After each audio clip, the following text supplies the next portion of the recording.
ለዘጠነኛ እና 10ኛ ክፍል አልፎም ተርፎም ለ11ኛም ሊሆን ይችላል። ይቺ ሳይን ኮሳይን የምንላቸው የሳይን ቫልዩዎች ብዙ ጊዜ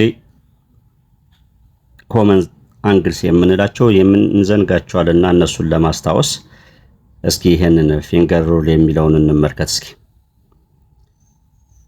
እና እዚህ ጋር የምትመለከቱት በመጀመሪያ ቀመሩ ሳይን ስለ ሳይን የምናወራ ከሆነ አንደር ዘ ራዲካል ፊንገር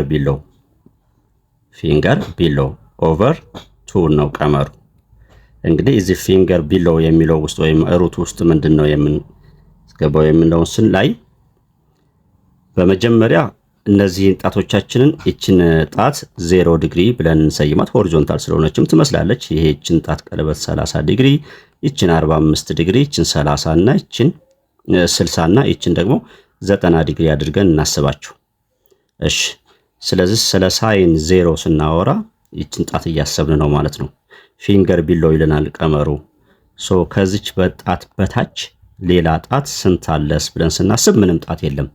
እናም አንደር ሩት 0 ኦቨር 2 ውጤቱ 0 ይሆናል። 30 ልጨምርላችሁ። ሳይን 30 ይቺ ጣት ነች። ከሷ በታች ስንት ጣት አለ? 1 አንደር ሩት 1 ኦቨር 2 ከራዲካል 1 ስትወጣ 1 ኦቨር 2 so the result of sine of 30 degree 1 over 2 60 ለምሳሌ ሳይን 60 እዚህ ጋር ነው ያለነው አይደል? ስንት ጣቶች አሉ ከታች? 1 2 3 ስለዚህም ሩት 3 ኦቨር 2 ሳይን 60 ሩት 3 ኦቨር 2 ነው።